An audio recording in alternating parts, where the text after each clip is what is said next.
Good evening, I'm Bo Williams, and welcome to The 7. Let's get a look at the Big 7 stories right now, and topping the list for us, the world is about to get a look at body cam video from an alleged police beating. Now, we have to warn you, it's so extreme that the head of the FBI today called it, quote, appalling. Now, we're still waiting to get a look at the video set to be released any moment now by Memphis police, but we want you to be warned about the nature of the video and know that we will watch it first before carefully deciding what to show. Meanwhile, Memphis and other American cities bracing for protests. The video comes from a traffic stop and confrontation between Memphis officers and Tyre Nichols, who was suspected of reckless driving. Now, police say he tried to get away. He wound up in the hospital that night and died from his injuries after 3 days. Since then, 5 now former Memphis police officers have been fired and face charges, including second-degree murder, MPD's internal investigation finding evidence of excessive force, and failing to stop the beating or not giving aid to Nichols. Now, we brought you ABC's live special report coverage around midday as attorney Ben Crump, plus Nichols' mother and stepfather, reacted to the video release, sharing a measure of praise for investigators and prosecutors while condemning police violence and expressing supreme grief, but also asking for those sharing the outrage to keep any demonstrations calm and peaceful.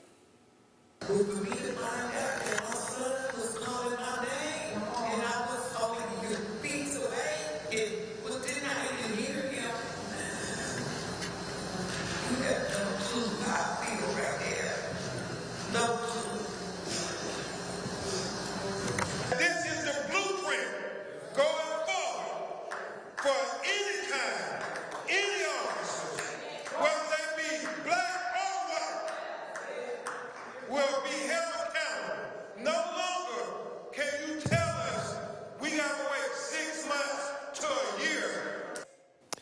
Memphis Police Director Sarah Davis described the officers' actions in the video as heinous, reckless, and inhumane. Davis says her department has been unable to substantiate the reckless driving allegation that prompted the stop. Well, as we mentioned, we are still waiting to see the body camera video. You're looking at the Memphis Police Department's YouTube channel, where we expect that video to be posted. We'll have more on what it reveals at 11 o'clock, and we'll put the video under close scrutiny to determine the right way to show and tell this story. Our next Big 7 story for you, response to the Nichols case. Leaders around the state have offered their thoughts in the last 24 hours on the case and issue of police brutality. Today in his weekly update, Knox County Mayor Glenn Jacobs had this to say. Anyone who truly believes in law and order must realize that abuses of power by government officials, including police, cannot be tolerated. When the police break the law, there is no law. We don't talk about it much. But the difference between government and civil society is government claims a monopoly on the use of force and violence in many situations. That is an awesome power, and one that requires constant oversight and vigilance. Governor Bill Lee released a statement saying cruel criminal abuse of power will not be tolerated in the state of Tennessee. These individuals do not represent the honorable men and women of law enforcement, and they must be brought to justice for this tragic loss of life, end quote. Knoxville Police Chief Paul Noel also releasing a statement on Nichols' death, saying he was shocked and disgusted by the behavior of the former police officers. Chief Noel going on to say, in part, based on what I know, the actions of the involved officers were reprehensible and they should be held accountable to the highest possible extent of the law. Their actions represent a grievous disregard for basic human dignity, and unfortunately, they also undermine all of the positive work the men and women of law enforcement do on a daily basis all across the country. Our next Big 7 story, the end of a manhunt. 2 men who escaped from a Southwest Virginia jail now in custody.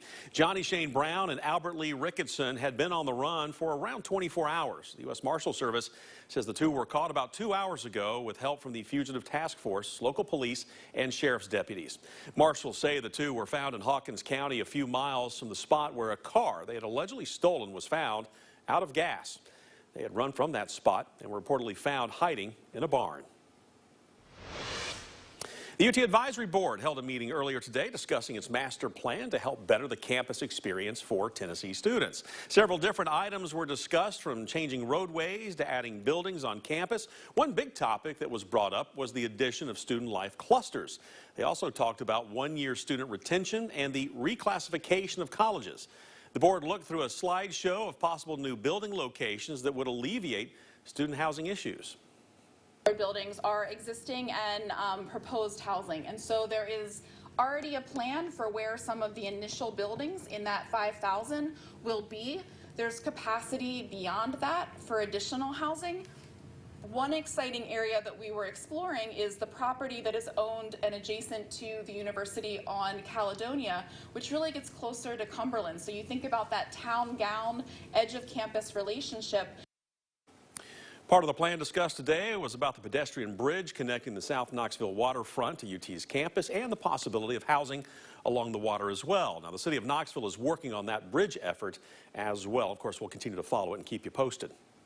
Our next Big 7 story for you, allegations against a rental company. We've been getting calls about this. Several Knoxville renters say the company has failed to comply with federal regulations.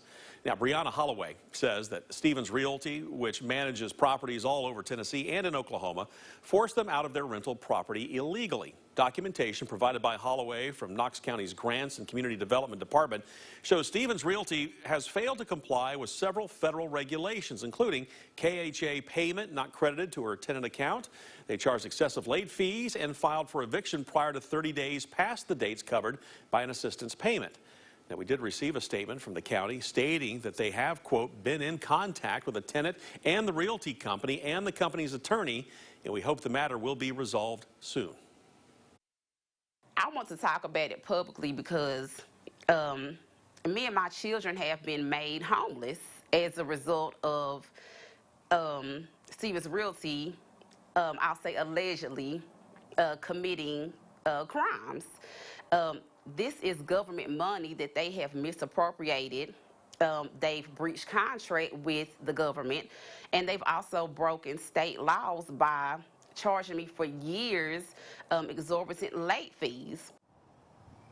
Holloway is working with the Knox County Grants and Community Development team to help her with this matter, and we have reached out to Stevens Realty Group for comment. We have not heard back at this time.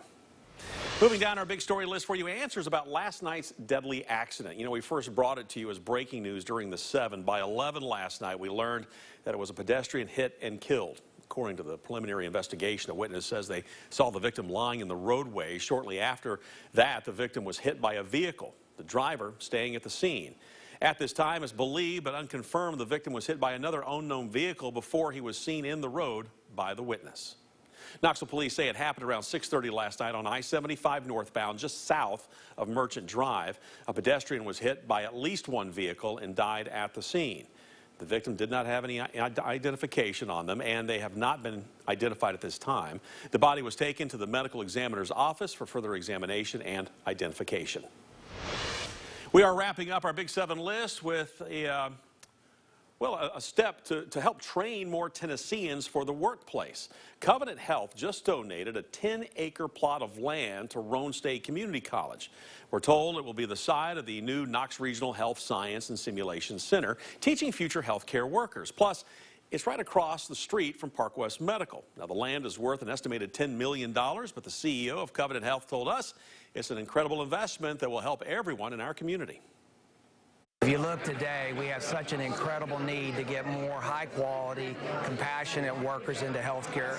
It's an incredibly exciting field, an incredible rewarding field. So this is one part of our strategy, of our community strategy, to bring more workers that we all need, because every one of us, I don't care who you are, whether you need healthcare today, you're going to need healthcare at some point in time. And the fact that we can have more high-quality workers that want to live and stay in this community, that can help us take care of patients, is a benefit to everybody.